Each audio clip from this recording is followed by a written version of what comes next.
Hi, La Jolla Babylon is excited to announce that we will be recording a live episode on June 15th, 2025. That's Father's Day. We'll be at Young Ethel's in Park Slope, Brooklyn, New York. The show is at 2:30 p.m. Please RSVP by writing to lajollababylon@gmail.com. Or just show up. It's going to get super uncomfortable. And Katie and I can't wait to see you there.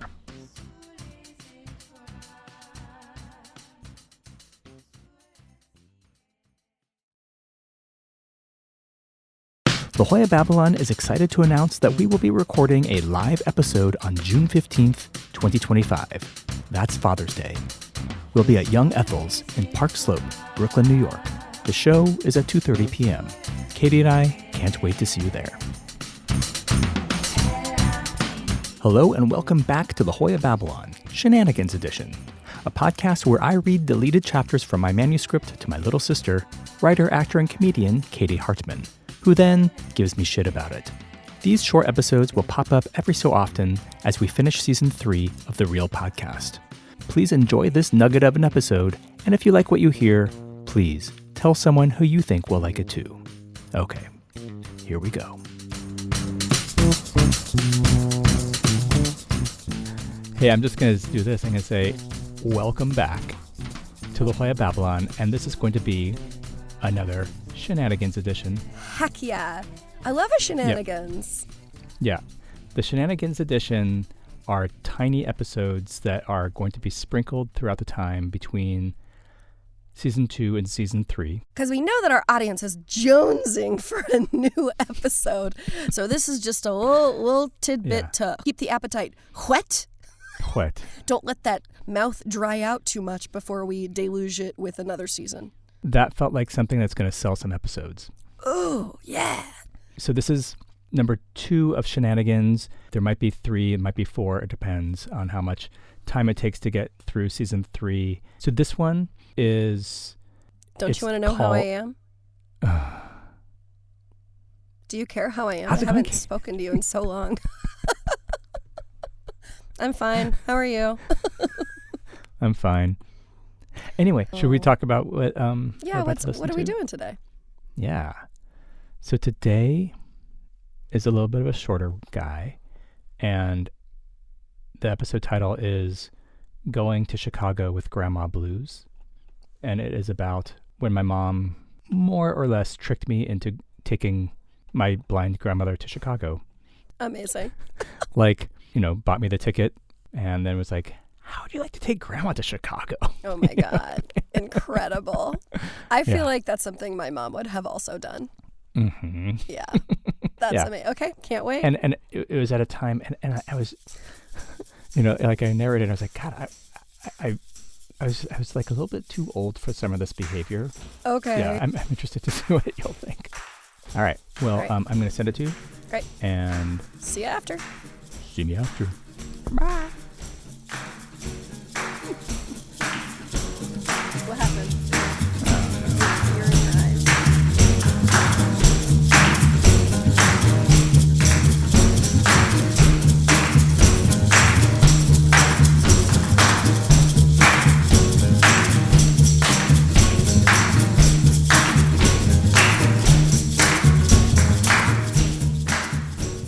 Going to Chicago with Grandma Blues.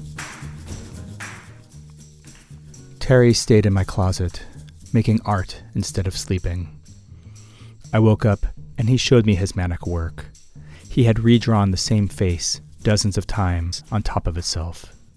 He was sweating, bug-eyed, and proud. The paper was shredded. I convinced him to come to the kitchen, even though I knew he wouldn't eat for at least another day. My grandma was at the kitchen table. We were rifling through the refrigerator when my mom came in from the garage. Hi, Ma. Have you talked to Adam about your trip yet? Oh, hi, Maureen. I need to go to Vaughn's for peanut butter. Can you please take me before we go to the doctor's on Monday? The special ends Tuesday, and I won't have a chance to get there beforehand, and it's a 2-for-1. Oh, that's a great price. And with prices around here, I need to save anywhere I can. Terry fell on the kitchen floor, laughing. Ma, I give you money for food every month, and you never run out. You already have peanut butter, and we have peanut butter here. You want some peanut butter? I'll send you home with some.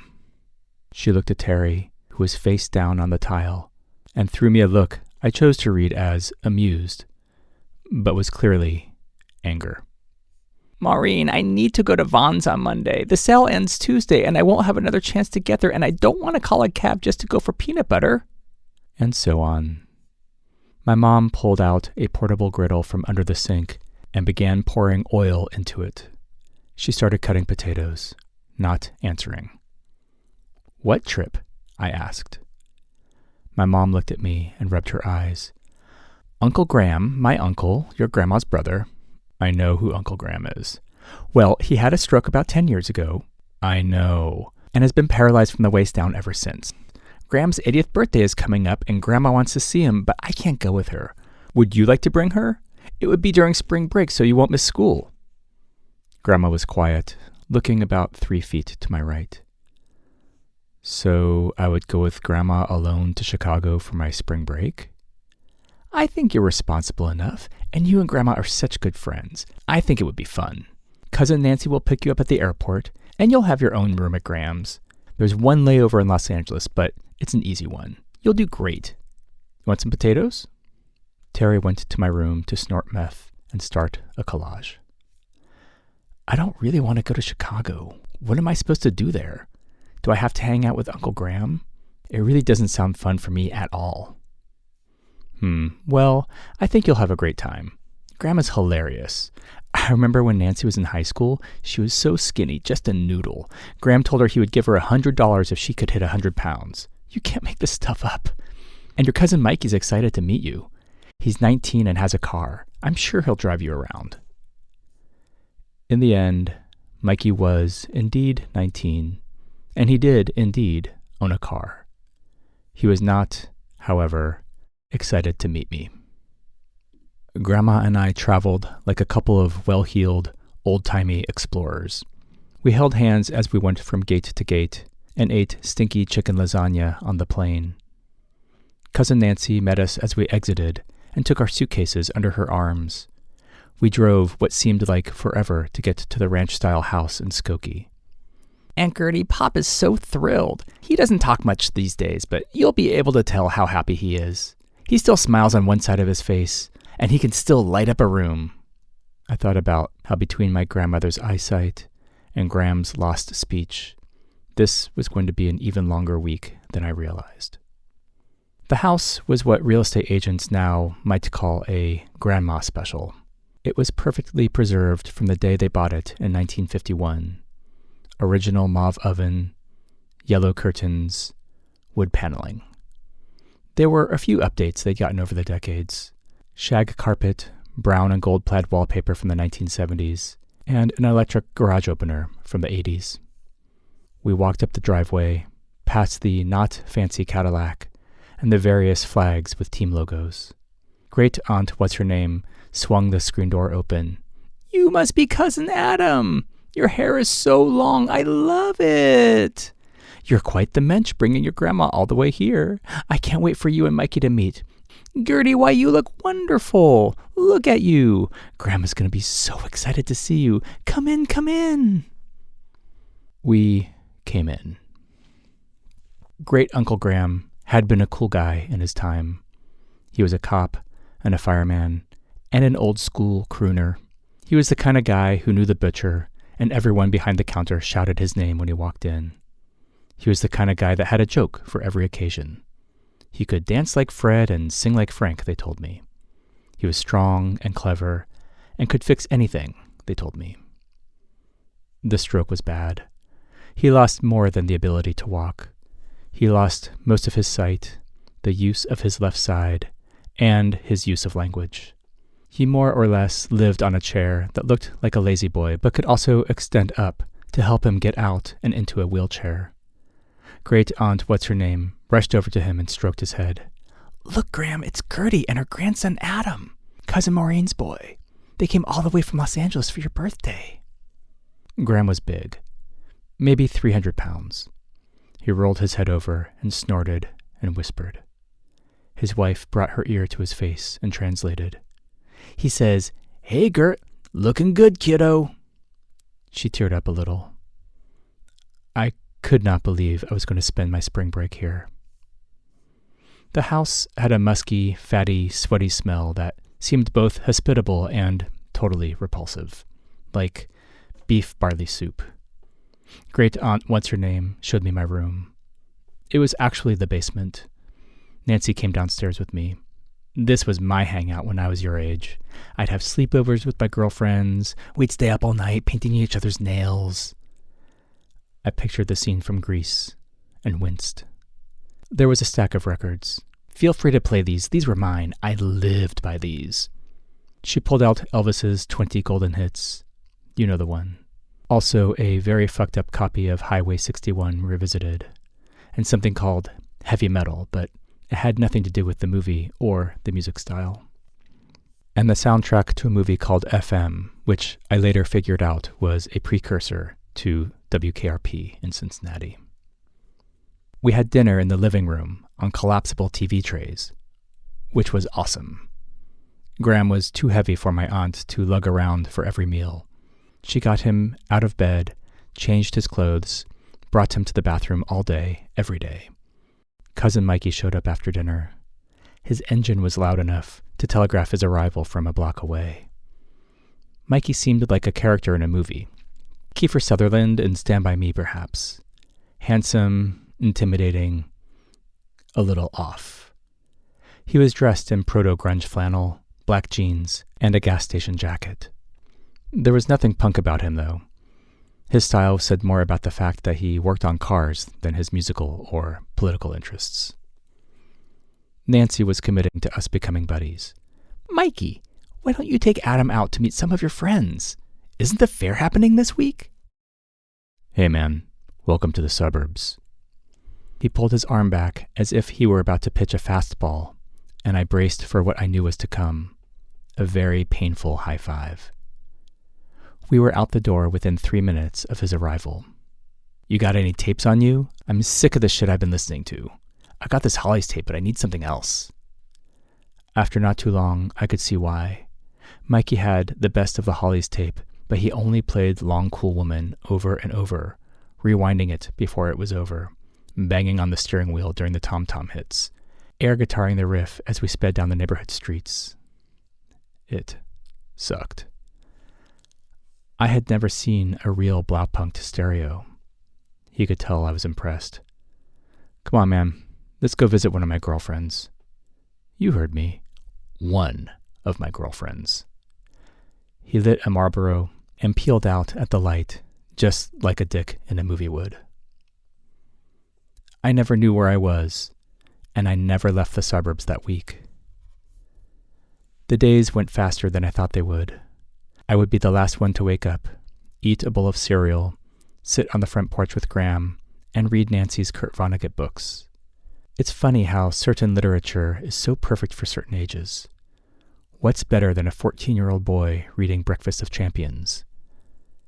After dinner, Mikey would come by and take me to see his old high school, throw rocks at passing trains near the garage he worked at, and meet his various girlfriends he had stashed in various ends of the greater Chicagoland area.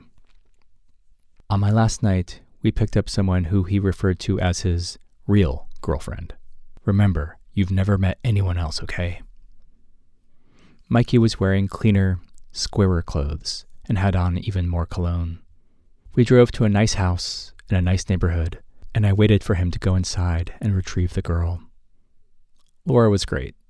Super pretty, funny, and she gave Mikey shit the whole time we were out. They got a 6-pack of Budweiser, and the two of them drank all 6 while we listened to the radio in the muddy parking lot. Mikey kept the engine on, and whenever another muscle car rolled past, he'd rev the engine. When they were finished, we wandered around, trying to win stuffed animals from the Barkers. I threw a dart at a balloon and won my choice of a bunch of stuff I didn't want. I ended up taking a 6x6-inch glass plate with the words, "The Wall," painted on it. After an hour or two, we went back to Laura's house. Her parents had never met Mikey, so this was going to be the night. I think I may have been a decoy. I sat in the back seat as they got their stories straight. For some reason, As we walked up to the door, I told Mikey and Laura to tell her parents that I was mute. I climbed a tree in the front yard and waited. The sun was setting and mosquitoes were buzzing me. The streetlights had not switched on yet, and the houses took on a weird periwinkle silhouette that only happens at dusk. Mikey and Laura went inside for a few minutes and came out with Laura's mother, who I can only describe as a sweet, older, Midwestern mom. "Hello, sir," she said to me, up in the tree. I waved and smiled. "Do you like our trees? We have more in the back. Would you like some dinner? We have mashed potatoes." I swung down and shook her hand and bowed slightly. I rubbed my stomach and gave a thumbs up. She was smiling hard, trying to figure me out. We went inside. The house was grand, but not fancy. Older carpet everywhere, except for the kitchen, where there were parquet floors. The walls were crowded with framed pictures of Laura and her sisters. All the sisters were beautiful. There were newspaper clippings of them jumping hurdles, glossy photos of them with horses and blue ribbons, and weirdly sexy pictures of them at the beach in Hawaii. I studied the most recent family photo. The father was standing on the side, large and beaming. His shaved head made him look sharp, not mean, and he had one leg. The garage door opened, and the man from the photos came in. He was holding an oil rag and was wearing Levi jeans and a white t-shirt, which was tucked in. His hair was a little grown out from how it was in the photo. His belly hung far below his belt buckle. He had one crutch under his left arm, and his forearms were immense. "Hey there, you must be Mikey, and you must be his cousin from out west. Mikey, you want a beer? Adam, what can I get you?" I felt my ears getting hot. I wasn't sure why the fact that he was missing a leg made my mute stunt feel so awful. But there I was. It was too late to give it up, and we hadn't even had dinner yet. I shook my head and made an A-OK sign, hoping he would understand I did not want him to hop to the fridge to get me a Coke. I wanted to die. We sat down to a table which had been formally set, including a butter knife placed above the plate, perpendicular to the other silverware. "Laura says you can't talk. That from birth? You ever talk, Adam, or is this something new?" I mimed going way back in time. "And you don't know sign language?" His wife was giving him a look. "Well, he should know some sign language. What are they teaching this kid?" I chewed on some ice. I wanted to fade into the wallpaper. "So you're from Los Angeles?" I couldn't do it anymore. I answered, "San Diego, actually." Laura's mom screamed, "Oh, I knew something was fishy about you. You're funny. Isn't he funny, Larry? Oh, you're funny." I was glad to go home. In the last minute, as I was packing, I put some records in my bag. I stole Cousin Nancy's Sgt. Pepper's Welcome to My Nightmare, and a compilation with songs by the 13th Floor Elevators, T-Rex, and Lou Reed that I ended up playing so much that I was able to convince myself that taking these records was not bad, since they brought me so much joy.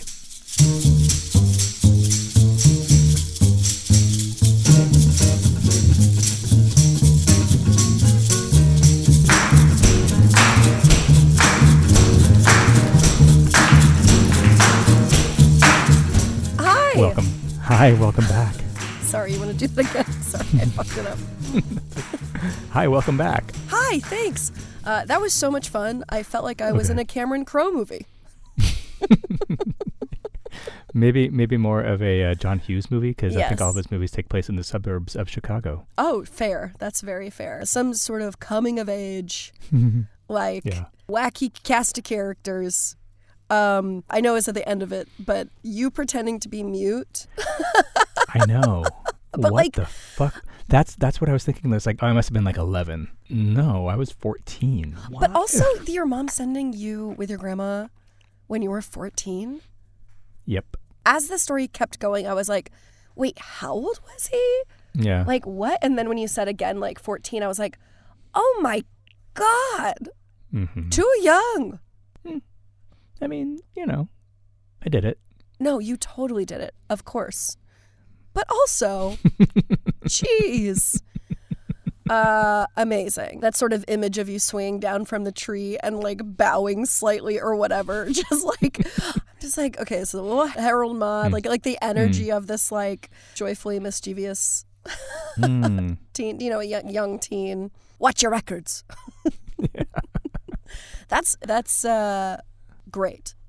Also, just one of my girlfriends. What a great line. Yeah. Great line. Thanks. I'm surprised they didn't get you drunk, these people. Maybe they didn't want to waste their beer. Yeah, I can see that. Well, do you remember anything eventful happening when you brought Gertie back? What do you mean? Oh, I don't know, on the airplane or anything? No, what I remember is her eating the entire meal and then complaining about it and asking for another one. You know what I'm saying? Yes. Oh, that was terrible. The chicken lasagna was unedible. Can I have one of the steaks? The Salisbury steak? That kind of thing. Yeah, and then that whole peanut butter conversation at the top of the top of the chapter. Oh my God. So I did run into Mikey once more. Yeah? So maybe I ruined my little anecdote I'm about to tell by that reveal, but I was on tour, and it was probably 1998 or so. And my band was playing at a cool little venue called The Empty Bottle in Chicago. Great name. And great venue. It might still be around, but it's the sort of like perfect bar venue. I've been on tour for like a month or something, and at some point when you're on the road for a while, you get this kind of cocky aura about you, and just because you deal with so many different kinds of people, and you're just kind of like, you think, okay, I thought it was hilarious, I just like, whatever, I'm just blah blah blah blah. And so because you're like on stage and you're whatever, and so I come out of the bathroom, and this like big dude kind of like gets in my way, shaved head, not shaved head, but like kind of bald shaved, big kind of barrel chest. He goes, "You wash your hands, son." It's like blocking me, and I'm about to get on stage. It was like that bathroom before the show pee, Uh-huh. And I go, "Yeah, I pissed on my hands." Because, whatever. I think that's funny. Yeah, that's like my frame of mind. And he goes, "It's Cousin Mikey."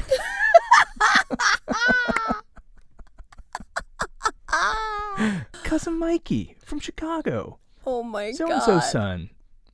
And I hadn't seen him since then, right? Right. Since I was 14. And at this point, I was probably 27 or something like that. I'm not sure how old I would have been. But yeah, it was.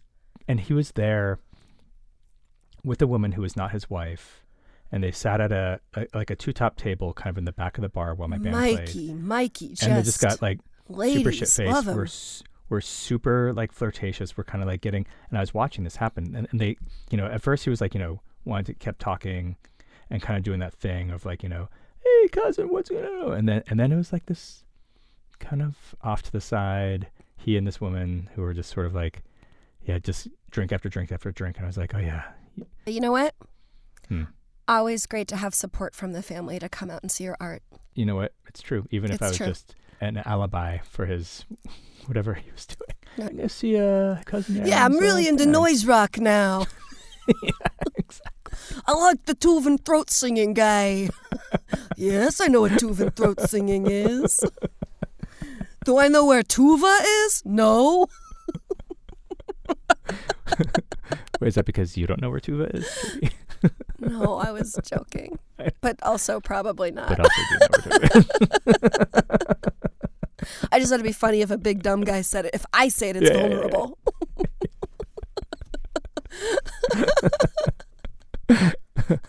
Yeah. This was so fun. Was there anything else about this chapter that you wanted to talk about?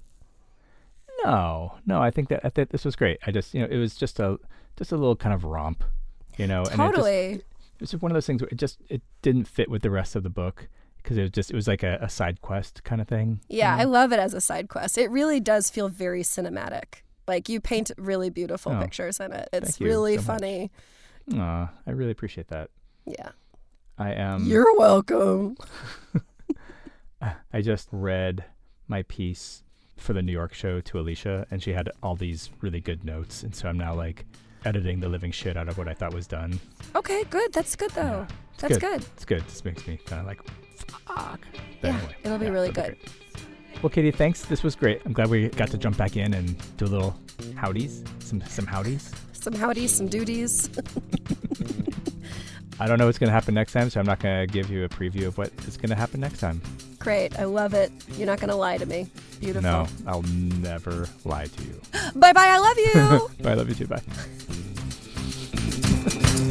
Oh, okay, but last time, Oh, I knew something was fishy about you.